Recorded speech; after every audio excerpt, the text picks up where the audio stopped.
We are going to dominate the SYNCHRO XYZ Festival with these top 5 decks. What's going on, guys? My name is Susu from HeadtoHead Battles, and in today's episode, we're going to be going over 5 going first and going second decks that you should already have built. If you guys like content like this, make sure to subscribe, like, and comment. Hit that notification bell down below, and comment down below if you like the decks that I picked, what deck you're taking, and if you like my card choices, all right? So without further ado, let's get into it. All right, boys, because we have 5 decks, it's going to be a really quick card-by-card profile. And if you guys want to see the decks played live, or if you have any questions, head over to twitch.tv/headtoheadbattles today. When this video goes live, I'm probably streaming. I'm going to be kind of doing the whole event in one sitting, but you know what? Without further ado, let's get into the first deck. All right, so we have Virtual Worlds. Now, you've seen this deck showcased plenty of times on this channel, and the deck is pretty much untouched. So quickly, let's go. We're gonna be playing 3 maxis. Simple. We're still gonna need hand traps no matter what.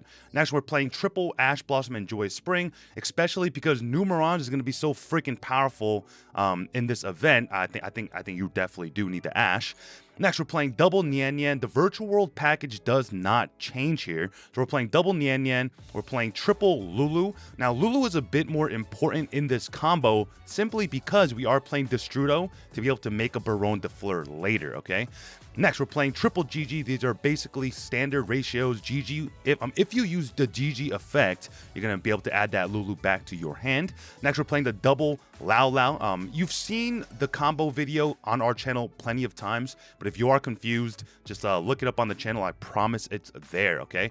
Next, we are playing triple Virtual World Lily. This card is really good, especially if you need to pile on the resources into the graveyard. And we're playing the one Destrudo. So Destrudo is really interesting because if it's in your hand or on the field, or sorry, hand and graveyard, you can pay half your life points, which doesn't matter, then target a level 6 or lower monster that you control, which is most of the time going to be Lulu, but it doesn't really matter. And then the Destrudo plus a Lulu plus another monster will help you get into the Baronne de Fleur. Next, we're playing the 2 Nibirus because if we are playing Maxi, we want to be able to draw into Nibiru as well as other cards that we may need. Next, we're playing the 1 Harpy's Feather Duster. Although they did ban a lot of floodgates, Duster can still come up really clutch, I promise. And another thing is, we're not playing the Brave Engine because the Brave Engine is really clunky in the Virtual World deck.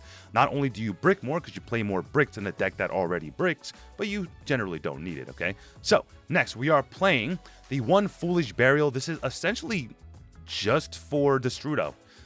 So hopefully you see one or the other, okay?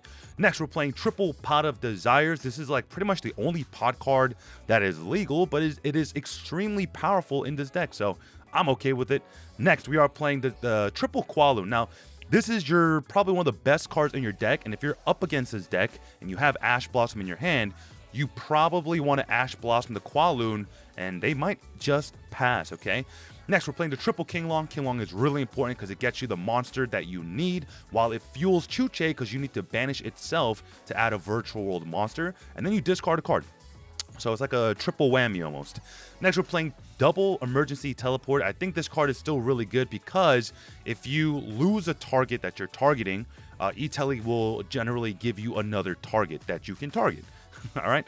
Next, we're playing double Call by the Grave. I think Call by the Grave is still going to be really, really powerful because I do think a lot of people are going to be playing hand trap heavy decks. So I think Call by the Grave is going to be really important, as well as Cross Out Designator. Now, the only hand trap, quote unquote, that we aren't playing is Imperm, but we do have Ash, Maxi, and Nib, which our deck will suffer from. So I think having a Cross Out Designator, even if it's at 1, is still really, really important. Next, we have double Chuche, probably it's such a simple card, but it's a very, very destructive card, right? The fact that you get to recur your resources and pop a card every turn is really, really powerful, all right? And next, we are playing the 1 Zhan Wu. I mean, you definitely always only play 1, but essentially it's a Monster Reborn, which is really, really nice for our extra deck. Now, our extra deck doesn't change that much. We are playing the 1 Stardust Charge Word to be able to draw us a card on summon. We're playing the 1 Coral Dragon, which will draw us a card when it gets synchro summoned away, or just if it leaves the field, okay? Next, we're playing the 1 Muddy Mud Dragon. Essentially, we can cut this because we aren't playing Kaliga anymore, but realistically, you already have so much utility in your extra deck that it just doesn't matter. I just literally left it there to fill the spot. All right, next we are playing the one Jewy. All right, this card is really good because it cannot be destroyed by battle or card effect, while you have 2 or more monsters in your graveyard with the same original type and attribute but different names. And on top of that, you can banish 2 monsters from your graveyard with the same original type and attribute but different names, then target 1 card on the field and send it. So if a card is indestructible, this card is your out because it sends that card, not destroys that card. All right, next we are playing the one Crystal Wing Synchro Dragon because we can make it off of Ultimaizoken, which is really cool. All right, next we are playing the one Crystron Phoenix. This one's really interesting. This card reads, if this card is synchro summoned, you can banish all spell and trap cards your opponent controls and in their graveyard. If this synchro summon card is destroyed by battle or card effect, you can target 1 other monster in your graveyard and special summon it, which is really cool because if you are playing against a back row deck and you don't open your 1 Harpy's Feather Duster and you can get far enough to summon this, then you know it's something that they need to address, right? Next, we are playing the one Vermilion Dragon Mech. This card is really good because 1, it's a huge beat stick, and on top of that, you can banish a tuner from your hand, graveyard, or face up on the field, target a card, and destroy it, okay? Next, we are playing Virtual World QB Shen. This card is like the creme de la creme. This plus Chuche plus Crystal Wing, in most instances is enough. All right, next we are playing the one Baron de Fleur that we can make off Destrudo, so it's really nice. And then we have the Geo Mathmech Final Sigma. This card is really cool because it's unaffected by card effects except Mathmech cards while in the EMZ. So one, this card is really powerful because it can inflict double damage from battle, which is really good. And it's basically a 3,000 sort of a towers card, which means it just kind of sits there until your opponent really finds an out to it, which is most of the time not the case. Next, we're playing the one Phantom Knights of Breaksword. Again, it's basically ways to break the board if we can get there, which is really nice. Next, we're playing the one Utopia Beyond. I think this card is definitely a saving grace in this deck because you can make it, and it makes the OTK even easier. Next, we're playing the one Gaia Dragon, the Thunder Dragon, because we can put it on top of the Utopia Lightning, right? Utopia Beyond, joking. And then we're finally playing the one AA Zeus Sky Thunder, which a lot of decks will be Zeus Turbo, but this one can do Zeus Turbo and everything else after that. All right, so on to deck number 2. All right, so the second deck that I do want to get into is Exo Sisters. Now, this deck is really funny because we are playing Zoroa the Magistus Flame, which allows us to get into Zoroa the Magistus Conflagrant Calamity. Then we can equip Varam or the Nina Ruru, I believe. The Nina Ruru. And then your opponent is basically floodgated out of either Xyz or Synchros, which is really cool. But let's go over the card by card. All right, so same thing. We're playing triple Maxi, which is, again, really important. Then we're playing triple Ash Blossom and Joyous Spring. I think, you know, most of the decks will be including these cards, which I assume you already have. Next, we're playing triple Zoroa the Magistus Flame. This card is really nice. Next, we're playing triple Exo Sister Ellis.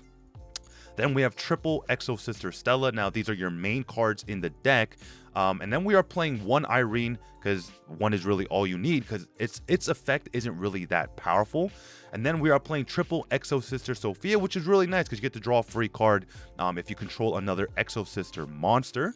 Next, we're playing triple Lightning Storm. I think this deck is one of the few decks that, you know, going first or second, Lightning Storm is still really valuable because even if you end up Exo Sister Vodicing, those cards get shuffled back and it might leave you with an empty field, which is really cool.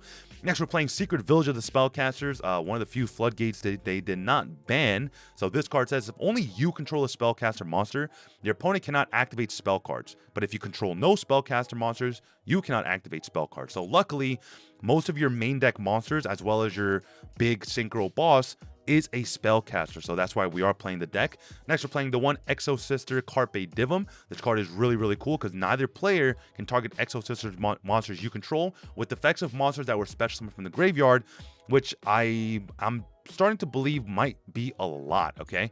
Next, we're playing the double Call by the Grave because again, we don't want to get hit with a Maxi or an Ash or a Mash, whatever, if Mash exists out there somewhere.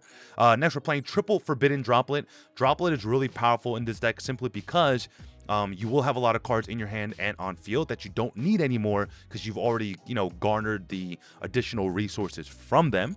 Next, we're playing the best card in the deck, Exo Sister packs. This card is really, really powerful because it gets your combo going, or rather started, or it gets you the card that you need for turn 2 when you do pass that turn. Next, we're playing one Exo Sister Armament. Unfortunately, we do not have the new Exo Sister cards just yet, so this is going to be our way to XC summon because Latanya doesn't exist. Next, we're playing triple Infinite Impermanence. Again, it's just to round out our hand trap lineup. And then we're playing double Exo Sister Vadis. You could bump the deck up to 41 and play 3, but I don't know. I mean, technically, with Exo Sister packs and Michaelis, you're playing multiple copies of Vadis, but it really never does hurt to open it, but still good to always have it ready to go. Now, for our extra deck, we are playing the one Varam, the Magis's Divinity Dragon. This card reads, while this card is an equipped card, the equipped monster cannot be destroyed by your opponent's spell and trap effects, which is really cool because Sword Soul is going to be a deck that's going to be running around in this event. So if you make Conflagrant Calamity, equip this to it, they really cannot out that card, okay? Next, we're playing the one Zoro, which reads, if this card is Synchro Summoned, you can equip one Magistus monster from your extra deck to this card, which will be Varam. Your opponent cannot activate the effects of monsters with the same card type that's equipped to it, which will be Synchro, which is really, really cool. Next, we're playing the one Utopic Future, which will allow us to go into our Utopic Draco Future, which, again, in this deck, if you're making this, it's really greedy because the deck functions without it, but it's still a card that we can play, okay?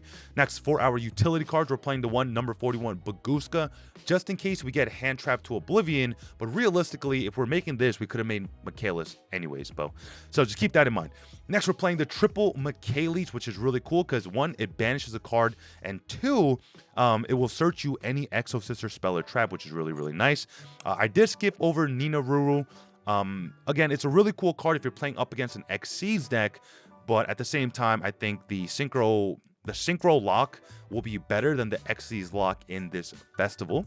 Next, we're playing double Castapel, which is really, really cool because it reads, if this card is XC summoned using an Exo Sister monster, neither player can special monsters from the graveyards for the rest of the turn, which is nice because a lot of Synchro decks require you to special from the graveyard, which is nice.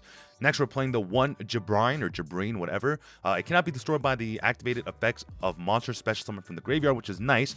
And quick effect, you can target one effect monster your opponent controls, negate its effects until the end of the turn, which is really nice.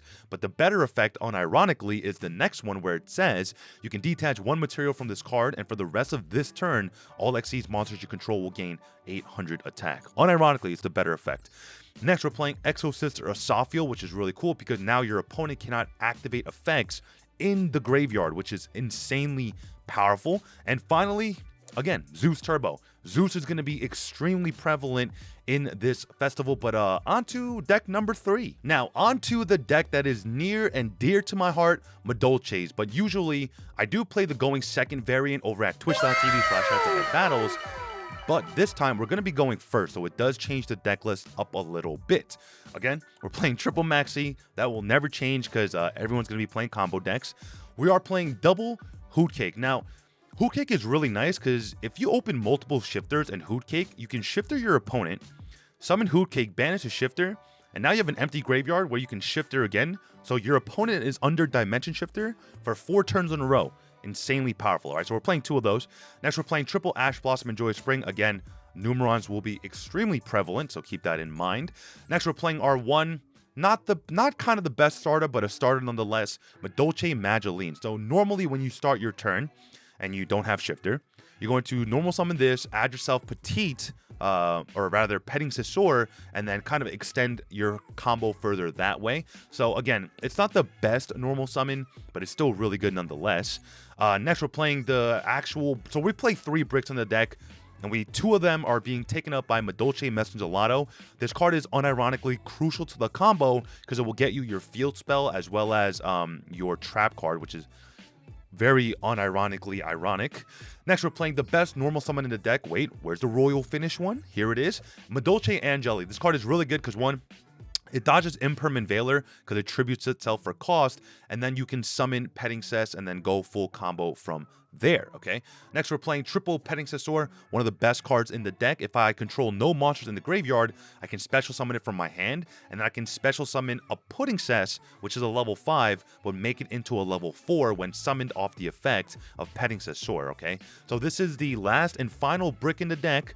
Unironically, has a really cool effect, okay? So, this card says, after damage calculations, if this card battles an opponent's monster, you can target one card your opponent controls and destroy that target, which is hilarious, okay? But no one ever reads that effect. Now, we are playing triple Dimension Shifter. Our deck doesn't really care about the graveyard going first as much as it does going second, but going first, we can set up kind of a minimalistic board, but Shifter should be enough, and all of our hand traps do work under Shifter, minus Max C, so keep that in mind.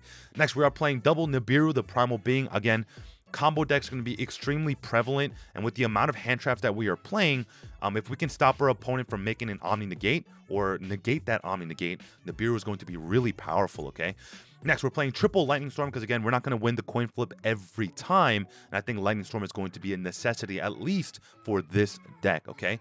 Next, we're playing double triple Tactics Talents. Now, people love hand trapping this deck because they've experienced how powerful it could be. So I think Tactics is going to be a really good card to not only go further into your combo or draw more hand traps, but even to just generally be a board breaker as well. Next, for our 1-ups, we're playing our 1 Madolche Chateau, which is our field spell and crucial to our combo line. We are playing the 1 Madolche Ticket, which is extremely powerful as an extender and starter because if another Madolche card you control or in your graveyard is added to your hand or shuffled, I can add a Madolche monster from my deck. But if I control a fairy, I can special summon it straight. So if I have let's say a Glass Souffle on the field, and I get to trigger Ticket, which is a mandatory trigger, I can special summon Petting and then use Petting to kind of further my combo on my opponent's turn, okay? Next, we're playing double Call by the Grave because this deck does lose 2 hand traps, which unironically, oh well, it happens. We are playing the 1 Crossout Designator because we are playing a plethora of hand traps that will affect us. And then we're finally playing Madolche Promenade, which is really cool because it's a trap card that is recurable every single turn. If you play correctly, you got to play correctly, okay? Now, for our extra deck, we're playing triple Madolche Queen Tiramisu. This card is insanely good because it is a non-targeting shuffle back into the deck. There are not a lot of cards in the game that can dodge this card, so keep that in mind, okay? Next, we are playing the 1 Abyss Dweller. Again, these are just utility cards that you generally will not be going into. We are playing double Baguska, but reminder, Petting Sesor does lock you into Madolche. So again, these are just utility cards because Madolches do have a link too that obviously we cannot use, okay?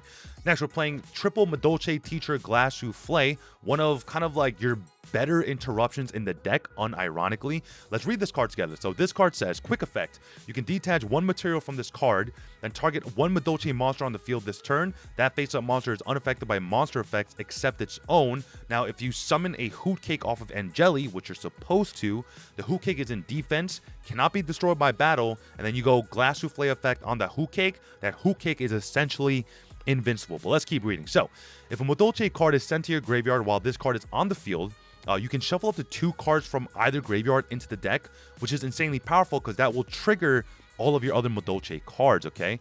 Next, we're playing double Time Thief Redoer. Again, these are just cards to be there to fill out the extra deck. No biggie. Don't even worry too much about it. You can use any cheaper card if you don't have the UR materials for this, okay? I mean, clearly, I don't either. Next, we're playing the 3 Madolche Pudding Cess Chocolate a la Modes. This is kind of like the most fragile part of your combo, but you need to resolve this for you to kind of set up your entire board. And then we're playing the 1 Zeus. Obviously, every deck is going to have Zeus in it. This event is basically Zeus Turbo, all right? So, on to the next deck. And to nobody's surprise, we have Sword Soul. Okay, I'm going to go really quick through this one because, again, everyone knows this deck, and I essentially copied a deck list over, and it was like legal right away. Okay, so we are playing double effect Veiler, which is really interesting because, again, if you do get shifted, you can't Veiler because it needs to go to graveyard, and that goes for the triple Max C as well. Keep that in mind. Next, we're playing triple Ash Blossom and Joyous Spring. Again, Ash and Maxi are just going to be absolutely needed in every deck. Next, we're playing triple Sorcel of Moye. And then we are playing triple Taie. Now, I know most of the time we only play 2, but because Tenyis are almost basically useless in this deck now, I think Sword Soul Taie to 3 is better, simply because we can't go into Monk. So the Tenyi cards are still powerful, don't get me wrong, but they're not as powerful without the links and, you know, the other parts of the combo. So keep that in mind. Next, we're playing triple Incredible Ecclesia the Virtuous. The only change I would make here is maybe cut the one Taie and some of the other cards and play a Heavenly Dragon Circle, but that's just hindsight 2020, right? Next, we're playing triple Sword Soul Long Yuan. Again, you know, the basic combo line is Barone Chi Xiao with the Blackout, and your opponent starts the game at 6,800,000 life points. That's basically what you're going to be ending on with this combo. Next, we have double Nibiru the Primal Being. Then we're playing triple Pot of Desires. Again, unironically, the only pot card to not be banned. Then we're playing triple Lightning Storm because, again, you know, we want to be able to play going first and or second. That's why we are playing a much more heavier hand trap lineup in this deck. I mean, the combo is really simple, but, you know, we want to minimize what our opponent has if we do decide to go, or rather have to go second, right? Next, we're playing triple Sword Soul Emergence, one of the best cards in the deck. We are playing the one Sword Soul Sacred Summit because basically it's a monster reborn and it's insanely powerful. Then we're playing our double Call by the Grave, as well as our one Crossout Designator, just to help us not get hand trapped ourselves. We're playing the triple Infinite Impermanence and rounding it out with double Blackout, okay? Now, for our extra deck, we are playing one Yazi. Again, these are unironically going to end up being utility cards only, okay? The Stardust Dragon, again, simply a utility card, but is really nice because when a card or effect is activated that would destroy a card or multiple cards on the field, I can tribute this card, negate it, and destroy it. And then during the end phase, if it activated this turn, I can special summon it back, which is really, really strong, okay? Next, we're playing the double Boxia. Again, I just don't see you really making this. I mean, unless you go like way past turn 3. Next, we're playing the one Draco Berserker of the Tenyi. Then we're playing the one Dragite, which is really nice because we are playing Nib. So unironically, you know, we could trigger the Dragite. Next, we're playing the double Chi Xiao, kind of crucial to the deck at the moment. We are playing the one Xiao Feng, which, again, straight utility card. You don't really need it. We're playing the one Ruddy Rose Dragon. This card is really cool because if you do make it, you get to kind of make your opponent lose all of their resources on the clapback. And on top of that, it has 3,200 attack, which is a lot more than most monsters that your opponents are going to make, okay? Next, we're playing the one Baron de Fleur. Again, one is really all you need. We are playing the one Shang Ying because this card is unironically one of the better Sword Soul cards that a lot of people don't make. And you can make this a huge card because you are playing Desires. Now we're playing the new Sword Soul card, the King Xiang Long Yuan, which is really powerful because you can burn your opponent to basically have them OTK themselves, which is really, really nice. We're playing the one Baguska. We're never making this ever. And then we are playing the one Zeus. So that is it for the deck number 4. And let's move on to the final deck. Ah, yes. Numerons is a deck that you didn't think we could play, but unironically, still a really powerful deck. So they banned Terraforming and Planet Pathwalker, which makes the deck less consistent. But it really doesn't matter because if you see it, you see it. And if you don't, you don't. And we're playing Upstart Goblin anyways. So we have a 38 card deck, which is really powerful. Let's get into it, okay? So we are playing triple Numeron Wall. There's a really funny Resonator 3-card combo that you can do to search you Numeron Wall. And I'll have that up on the screen for you right now. But again, I just don't think that's necessary because why make your deck bigger when you can make it smaller with Upstart Goblin, right? Next, we're playing, again, triple Maxi, triple Ash Blossom, and now onto our powerful board breakers. We're playing triple Lava Golem. Now, most Synchro decks or XYZ decks will only have 1 to 3 monsters on the board. Don't quote me on that though. And Lava Golem is going to be really powerful, even against Sword Soul, because you just get rid of their Chi Xiao and Baron, and you just kind of have free reign over that. Next, we're playing triple Gameciel, and then we're playing triple Godarla. Now, they did ban Interrupted Kaiju Slumber, but that's okay, because Kaijus are there simply to solve one problem, and it can do it without slumber, okay? Next, we're playing one Raigeki because you're going to need as many board breakers as possible, and then the one Harpy's Feather Duster just in case.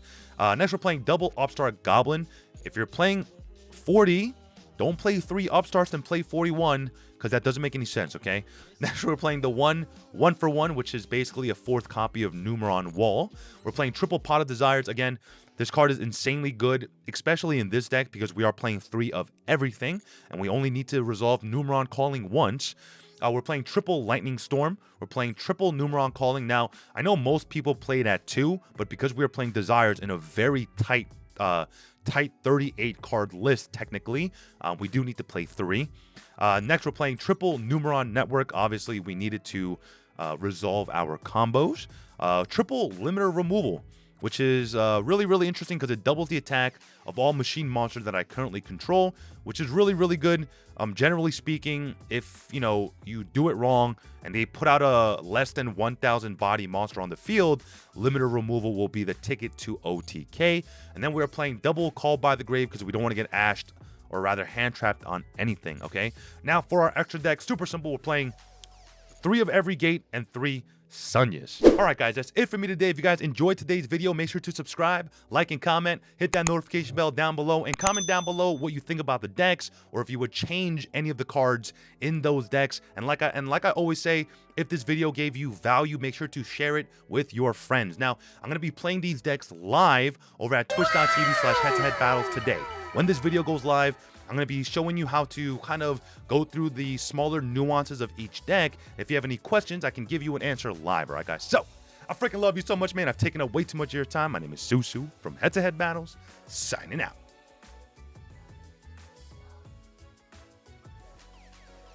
What's up, guys? If you haven't subscribed, make sure to click that button right there in the middle. Also, if you haven't watched that video that YouTube is recommending you, it's probably crazy, all right? Go watch it. This is Susu from Head-to-Head Battles, Head-to-Head Battles, signing out.